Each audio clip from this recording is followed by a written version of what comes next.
Let's break it down. Newly released photos from Jeffrey Epstein's estate are pulling powerful names back into the spotlight, including Donald Trump, Bill Clinton, Bill Gates, Andrew, formerly Prince Andrew, Steve Bannon, Richard Branson, and others.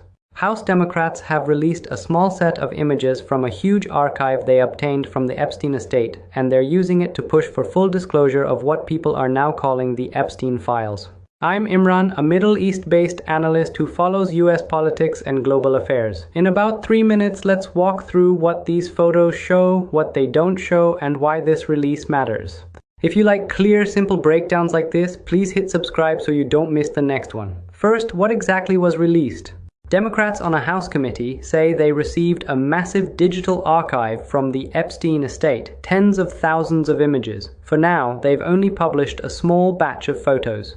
Those pictures show Epstein in social settings with a familiar list of high-profile men.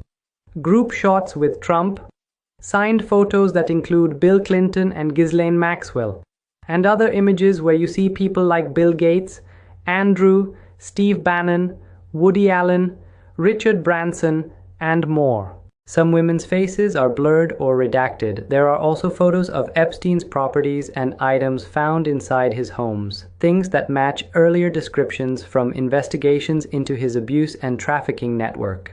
Democrats say their goal is transparency, to show the public the kind of access Epstein had to global elites and to create pressure for a full release of documents. Republicans call it a political stunt, saying the selection is designed to embarrass opponents without proving any new wrongdoing.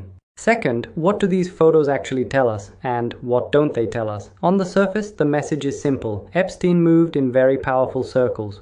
The images confirm that he attended events with presidents, billionaires, royals, and celebrities. We now see more of that visually instead of just reading their names in reports. But this is important. A photo of two people together is not proof that both of them were involved in crimes. Many of the men in these images have already acknowledged they knew Epstein socially, and they continue to deny any involvement in his abuse of minors. These particular photos by themselves do not show criminal acts, and they have not been tied to new charges against the people in the pictures. What they do raise are questions. How close were these relationships? How often did they meet? Did anyone see red flags and ignore them? That's why victims and their lawyers are demanding the full documentary record. Emails, flight logs, visitor lists, and other detailed files, not just a handful of photos. Quick pause here. If this kind of breakdown helps you make sense of a messy story, please like the video and make sure you're subscribed.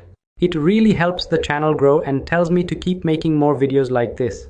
Third, why is this happening now, and what comes next? Congress has already passed a law pushing the Justice Department to release all unclassified records connected to Epstein. There's a deadline for those Epstein files to be made public.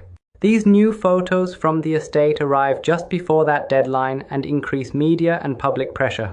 Democrats say the public has a right to know who spent time with Epstein and what the government actually found in its investigations. Republicans argue that selectively posting photos with certain figures, especially Trump and Clinton, is more about political damage than justice for victims.